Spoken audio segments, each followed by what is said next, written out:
I've got your computer here. Right, do you want to go back onto yours? Yeah, please. I'm going to do a quick talk about the fraud that Bradford and Bingley, with the assistance of all their solicitors, have been perpetrating on Sue, my wife, and myself, and my family. And I think you'll see, I'm not going too deep into it because we've got a court case coming up in March. I missed it. Man, if you got it with an M, I do, isn't it? Just waiting to turn my computer on. So yeah, I think they're very worried, and hopefully we'll give them hell.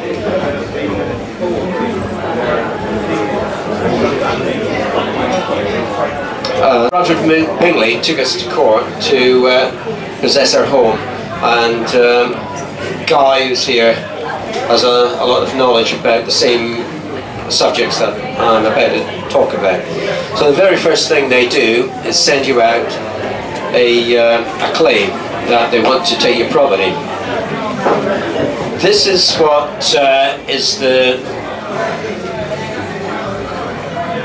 Hopefully it'll come up here. It's loading. Tipex's still coming off. Okay, let me enlarge that so people can see.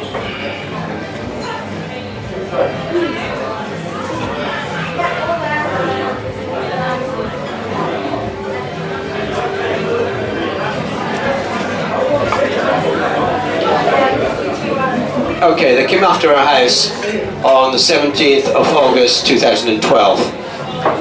As you can see, case record created. Now, we had a hearing. You can see all the different things we actually did and went to court about, all down the side. This is called the casement file. This is the documents that the court don't want you to have, and certainly their solicitors don't want you to have. Guy's talked about this quite a lot, but this is Sue and I's case.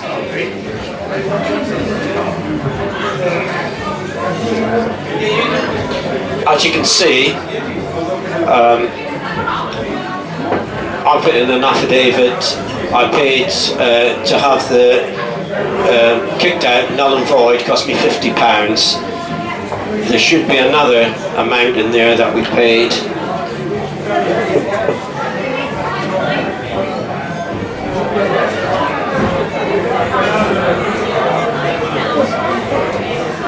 It's actually on the next page, I believe. But this is the casement files that everybody should get, and that's when you put in a request under CPR 5.4.1 and 5.4.2. Under your statutory rights, and you to request this document within 48 hours of having a written request placed in the court. Should they try and avoid giving you this, it's called concealment, and it's a criminal offence, and you notify them.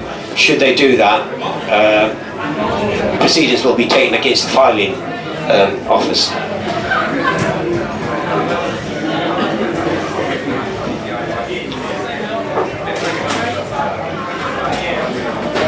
As you can see, there's been quite a lot of activity on our case.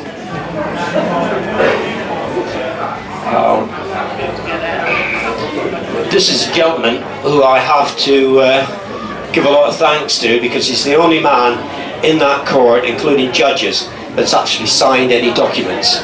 So thank you, Mr. King. And it's ironic that the judge I'm going to see is called God, Mark. So we've got a God in this place, and we've got a king.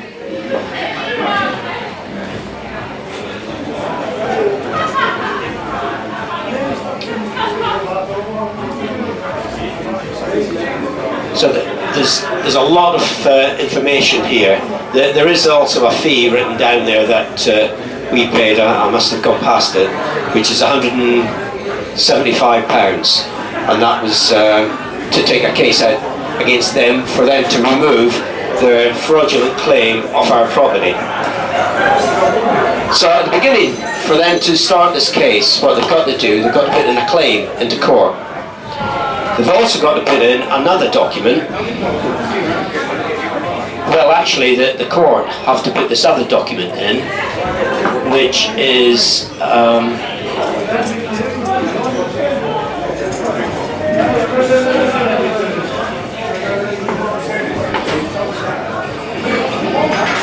I think it's low. No, it's not low. Oh, it is. This is one that, unfortunately, I can't.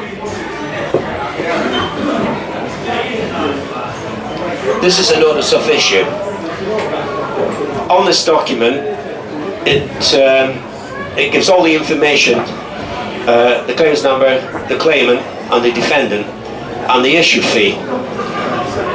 With ours, it doesn't exist at all. And the reason being is because there's two cases being run at the same time.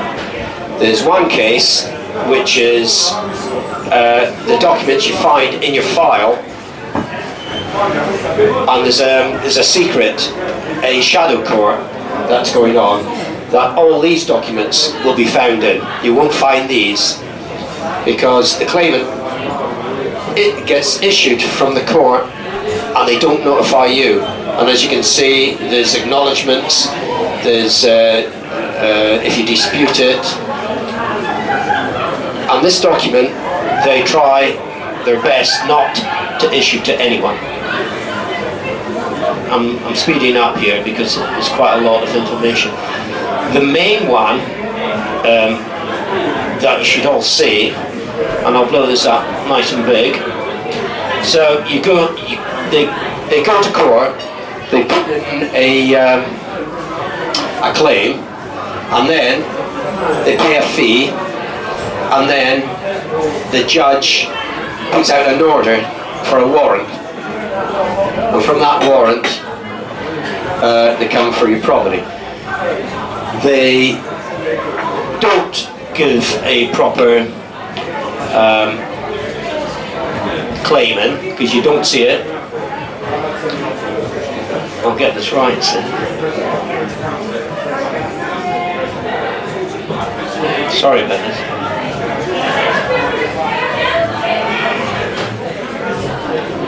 And you will see what actually,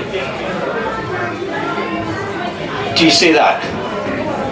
No case payment has been made for this case, and that's right at the very start. They haven't paid to do anything. This case should not have even been considered by the court. I consider it like going for a warrant or to possess somebody's home is like catching a bus. What they've got to do, you go into the station and you request a ticket. It's like going in and requesting to take somebody's property. The next thing you have to do to get on the bus, you have to pay for the ticket. As you can see, they paid nothing to start this procedure.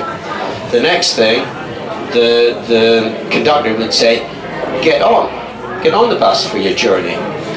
And when you get to the end of the journey, that would be the end of the point where they've got the warrant. But that order was not given by a judge to start it. So there shouldn't be a warrant. So the whole procedure is totally fraudulent.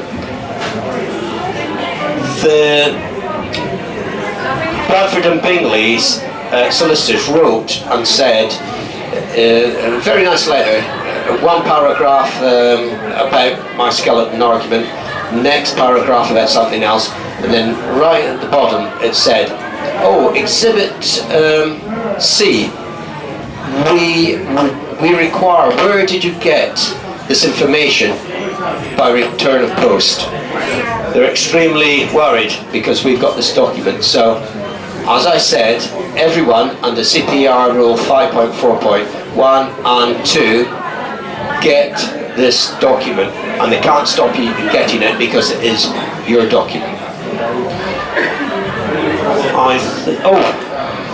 I'll finish up on that a little bit, because we can't go too much into the case because it's coming off in not March, in May.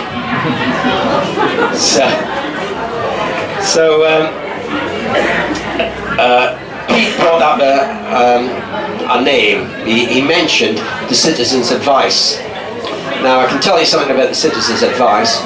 A gentleman, Mr. Nesbitt, contacted us regarding him being made bankrupt and them taking his home.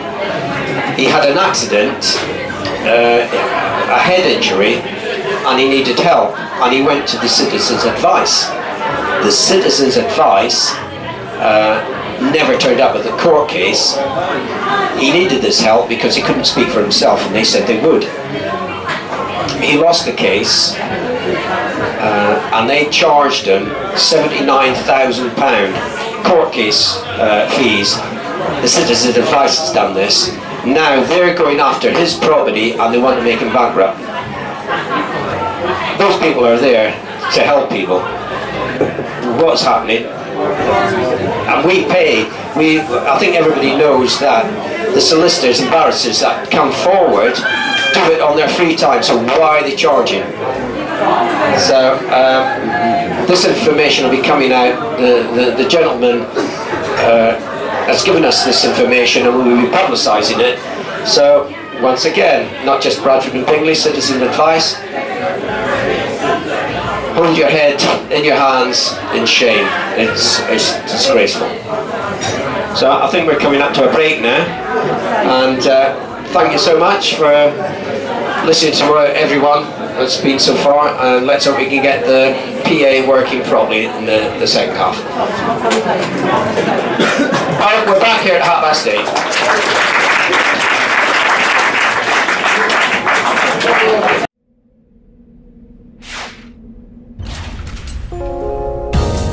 Debt Free TV, in association with GetOutOfDebtFree.org.